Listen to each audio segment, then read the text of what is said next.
Assalamualaikum warahmatullahi wabarakatuh. Salam sejahtera bagi kita semua.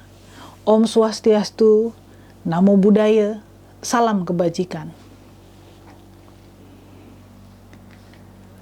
Horas. Saya Yunita Ronaulis Bastiana. Saya bergiat dalam aktivitas budaya dan pariwisata. Dan selama belasan tahun saya bekerja sebagai seorang pekerja event.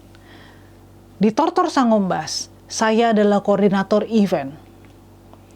Saya tertarik bergabung dengan komunitas ini karena saya bangga dengan apa yang menjadi passion Bapak Saud Poltak Tambunan yang saya sebut Amang SPT, yang hingga usia lanjut tetap konsisten melestarikan budaya Batak.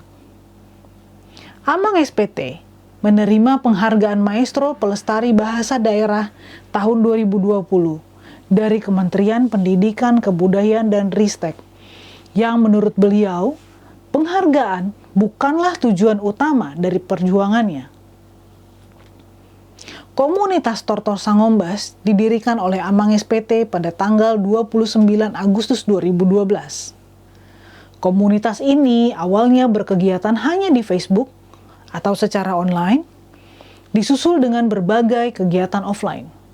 Hingga saat ini, komunitas ini memiliki anggota terseleksi sebanyak 5.787 akun di Facebook. Visi komunitas Tortor Sangombas adalah menjadi komunitas terdepan dalam upaya pelestarian bahasa daerah melalui sastra modern yang bertemakan kearifan lokal. Sasaran kegiatan komunitas ini bukan hanya bahasa daerah Batak, tetapi juga sastra etnik dari daerah lainnya. Misi komunitas adalah dengan mengupayakan penulisan, penerbitan, dan penyebaran buku-buku sastra modern berbahasa daerah, termasuk menggalang dana dari para donatur untuk membiayai sumbangan buku-buku sekolah ke sekolah-sekolah di daerah. Dengan demikian, diharapkan generasi muda tidak lagi memandang sastra dan bahasa daerah selalu tentang jadul, dongeng, legenda, dan ketinggalan zaman. Video ini dibuat untuk melengkapi pengajuan proposal fasilitasi bantuan kebudayaan tahun 2022. Kegiatan yang kami ajukan adalah pembuatan dokumenter untuk merekam jejak karya dan gagasan-gagasan dari Amang Saud Poltak Tambunan. Pembuatan dokumenter ini penting untuk dilakukan tahun ini. Dengan pertimbangan yang pertama, tahun ini Amang SPT akan berusia 70 tahun. Banyak yang sudah beliau tulis, termasuk menerbitkan buku berbahasa Batak lebih dari 20 buku, tetapi merasa lebih banyak lagi yang belum. Banyak gagasan dan ide yang belum sempat dituliskan. Alasan kedua, menurut beliau, puncak karirnya adalah pensiun dan memasuki totalitas penulisan sastra. Tahun 2011 dan 2012 diundang ke Festival Internasional Ubud Writers and Readers Festival sebagai pembicara dan kurator. Dalam Festival Sastra Internasional berbahasa Inggris tersebut, beliau justru memutuskan untuk berbelok, meninggalkan sastra mainstream, lalu merintis penulisan sastra berbahasa ibu, yaitu bahasa Batak Toba.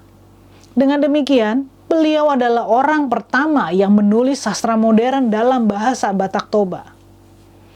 Ketiga, Amang SPT adalah orang yang berhasil menjalani karirnya secara paralel, baik sebagai seorang pegawai negeri sipil sekaligus sebagai pegiat seni bidang sastra.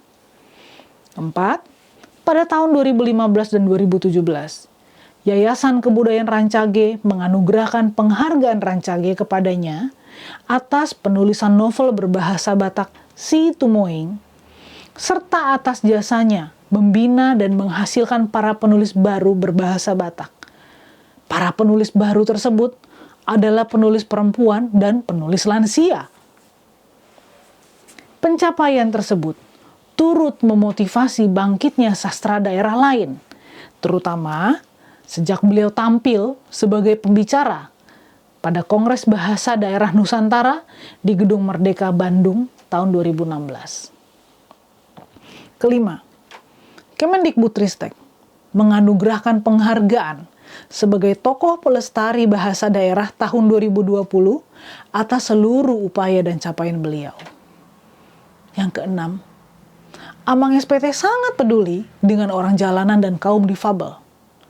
Terdapat sekurangnya 4 buku yang direkam menjadi talking book untuk penyandang tunanetra dan pernah membuat pelatihan penulisan bagi mereka. Setiap akhir tahun, Tortor Sangombas bersama Amang SPT secara rutin membagikan paket-paket buku kepada tukang tambal ban di seputar Jakarta. Lokasi perekaman dokumenter ini akan dilakukan di beberapa daerah. Diawali dari tempat kelahiran di mana bakat bertumbuh secara tersembunyi, dilanjutkan pada beberapa kota tempat beliau ditugaskan atau mutasi sambil tetap konsisten menulis. Antara lain Bali G dan seputarnya, Jakarta, Manado, Cirebon, Bandar Lampung, Pacitan, Bali, Pontianak, dan Yogyakarta. Bagaimana beliau menekuni kedua karirnya secara bersamaan? Jawabannya ternyata sederhana sekali. Seperti kaki kiri dan kaki kanan saat melangkah. Ketika kaki kiri melangkah maju, maka kaki kanan berhenti dan menjaga keseimbangan. Begitulah kegiatan kantor dan sastra ditekuni bergantian. Sebagai seorang PNS yang meniti karir dari bawah dengan ijazah SMA, lalu bekerja sambil melanjutkan kuliah, beliau pernah menjabat beberapa posisi penting, namun tetap memanfaatkan waktu senggangnya untuk bergiat dalam literasi. Buku-buku beliau terbit hampir setiap tahun, dan hingga kini sudah lebih dari 60 buku, dan kurang lebih 1000 cerita pendek, artikel, dan esai.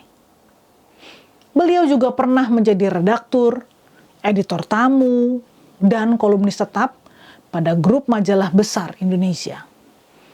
Pernah juga menjadi dosen di perguruan tinggi. Semua itu dilakukan bersamaan dengan karirnya sebagai seorang pegawai negeri.